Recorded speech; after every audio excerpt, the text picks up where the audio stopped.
Chapter 23. And the life of Sarah was 107 and 20 years.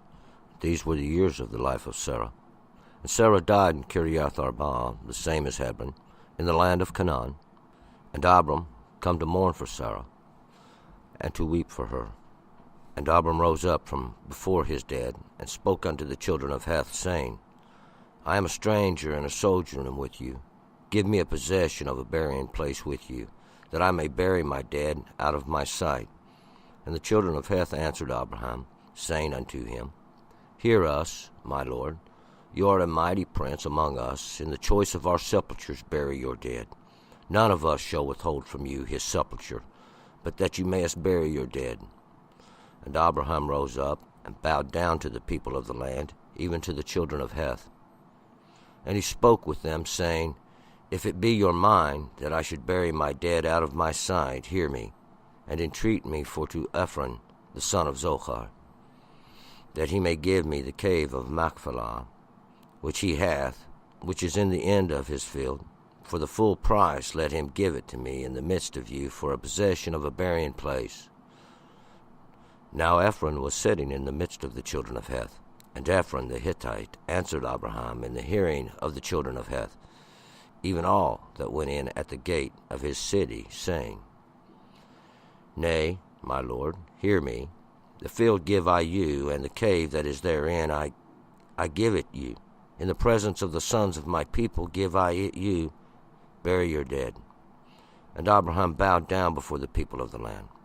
And he spoke unto Ephron in the hearing of the people of the land, saying, But if you will, I pray you, hear me. I will give the price of the field. Take it of me, and I will bury my dead there. And Ephron answered Abraham, saying unto him, My lord, hearken unto me. A piece of land worth 400 shekels of silver, what is that between me and you? Bury therefore your dead. And Abraham hearkened unto Ephron, and Abraham weighed to Ephron the silver, which he had named in the hearing of the children of Heth, 400 shekels of silver, current money with the merchant.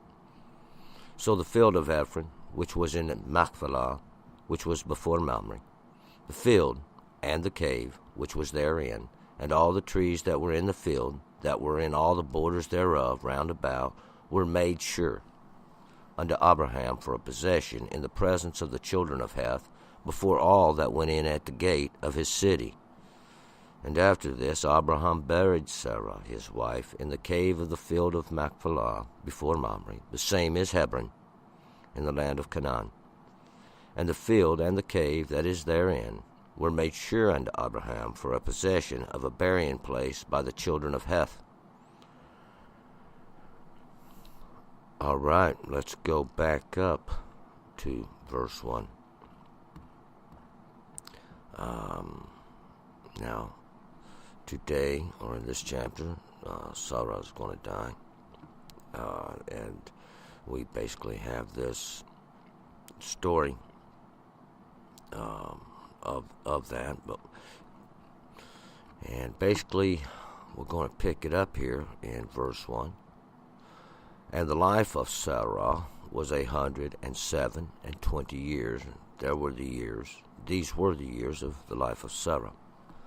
And Sarah would be 127 years old when she would die. And that would be the life, or the amount of it, for Sarah. Sarah is the princess of princes. She's the wife of Abraham. That is simply the reflection of his understanding. And she was 107 and 20 years, and 100, that's because it was the judgments would be completed, and 20 would be to witness the law or to find redemption in the greater understandings. These would be the greater understandings even in the life of Sarah, the wife of Abraham, too. And Sarah died in Kiriath Arba, the same is Hebron, in the land of Canaan. And Abraham came to mourn for Sarah, to weep for her. Sarah died. Or at least the body does, as we will find out. The the the dead here is only going to be in this flesh. We'll find that Sarah really continues living in the presence, you might say. In Kiriath, she dies in Kiriath Arba, though. Kiriath Arba means the city of four, or four cities, and they were probably, we'll find out, the same as Hebron. Hebron means the association.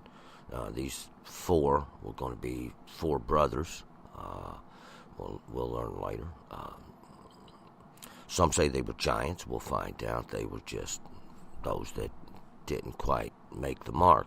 And this is in the land of Canaan. That's that land of humility, or where they're humble. And Abraham came to mourn for Sarah. He was probably out tending the flocks in those days. Abraham, the father of many nations. 3. And Abraham rose up from before his dead and spoke unto the children of Heth, saying. So Abraham stands up, and now we're going to see, he's going to speak before these children. And these children are those that come from Heth. That's why, and Heth is terror. 4. I am a stranger and a sojourner with you. Give me a possession of a burying place with you, that I may bury my dead out of my sight. He says, I'm a stranger and a sojourner with you. And we'll find out he did sojourn among these, the sons of Heth, the children of Heth. That's those of terror. The Hittites, or the Hitti, as they're commonly referred to. 5. And the children of Heth answered Abraham, saying unto him. So now these children of Heth, or these sons of terror, answer Abraham, saying. 6. Hear us, my Lord. You are the mighty prince among us. In the choice of our sepulchres bury your dead. None of us shall withhold from you his sepulchre, but that you may bury us your dead.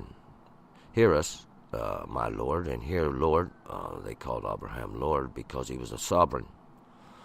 And they were subject to their king, but Abraham was a sovereign, and he had a right to rule over himself because the Lord had given him that ability. They said, you are a mighty prince among us, a mighty ruler, because he had the ability to rule himself. In the choice of our sepulchres bury your dead, willing to give up their own graves. None of us shall withhold from you his sepulchre, but that you may bury your dead. So you could bury anywhere that you want. They was willing to give up their own sepulchres, that places they had prepared. 7. And Abraham rose up and bowed down to the people of the land, even to the children of Heth. And Abraham stands up, and we'll see that we're in the gate of the city where they often would gather for such matters as this right here, for judgment and to resolve matters. He would stand up there, and he would bow down before the people or humble himself. It was probably a tradition at that time, and it's still a manner of somewhat we use today. And most times, anytime somebody will stand up to speak before others, there's a small moment of recognition, and where one has the chance to humble or prepare himself to speak, even to these children of Heth. And once again, that's those that come forth from terror. And he spoke with them, saying, If it be your mind that I should bury my dead out of my sight, hear me, and entreat for me to Ephron, the son of Zochar. And so he speaks after he humbles himself before them. If it be in your mind that I should bury my dead out of my sight, where we can't see, hear me and entreat me for Ephron, the son of Zochar. Entreat is to... he's going to make a request from the son of Zochar. And Zochar is that gleaming white, kind of almost shiny. It's so white. His son, the one to come forth from him, Ephron, will be the one he will make the request from. Ephron is this one that's dusty would probably be his name. 9. that he may give me the cave of Machpelah, which he has, which is in the end of his field. For the full price let him give it to me in the midst of you for a possession of a burying place. And he's going to request now of Ephron, the son of Zohar, for this cave, the cave of Machpelah. Machpelah is that which is folded together. It means to repeat or be doubled. Do it again. We'll find out. Which he has, which is in the end of his field. For the full price let him give it to me in the midst of you for a possession of a burying place. And it's the cave of Machpelah he will make request of. It's for a burying place, and that's we'll find out. It was already prepared. 10. Now Ephron was sitting in the midst of the children of Heth. And Ephron the Hittite answered Abraham in the hearing of the children of Heth, even all that went in at the gate of his city, saying, Now Ephron, and this is the son of Zohar, was sitting in the midst of the children of Heth, and Ephron the Hittite, that dusty one, kind of like as in the color of a fawn, the Hittite, the son of Terah, answered Abraham in the hearing of the children of Heth, even all those that went out at the gate of his city, and that's where they was at, where this place where judgments are decided and things are settled. 11. Nay, my Lord, hear me. The field give I you, and the cave that is therein I give it you, in the presence of the sons of my people. Give it I you, bury your dead. He says, No, my Lord. Take the field, I give it to you. Take the field, I give it to you, and everybody hears me. Everybody hears me, all these sons of Heth, and bury your dead. 12. And Abraham bowed down before the people of the land. Once again, he humbles himself for their graciousness, you might say, unto him. 13. And he spoke unto Ephron in the hearing of the people of the land, saying, But if you will, I pray you hear me. I will give the price of the field, take it of me, and I will bury my dead there. So Abraham is not willing to take it for nothing. There's a price that comes with everything. Abraham's fully aware of that. And there's something we receive for every price we pay. And this is kind of like the first price we have to pay is we have to have possession to bury the dead. And this is basically to show, a lot of times some of the first purchase people make is a place to bury the dead. That's going to be necessary. It's not a requirement, but it usually is a necessity. But the price here, we're going to find out, this price he's going to pay so he can secure the field as a place. That way he can return or use it again and again, a place to repeat the action even. 14. And Ephron answered Abraham, saying unto him. So Ephron will answer Abraham. 15. My Lord, hearken unto me. A piece of land worth 400 shekels of silver. What is that between me and you? Bury therefore your dead. My Lord, once again, that sovereign, that one has the right to rule itself. Listen to me. A piece of land worth 400 shekels of silver. He tells him the value of the land. 400, that's because it's going to be the work of the Lord himself in this judgment being weighed out here. Shekel is a measurement. It's a measure of weight, something weighed out of silver. Silver is that which has to be purified. It's a price that has to be paid. And that is the price being weighed out here. He says, what is that, though, between me and you? Bury your dead.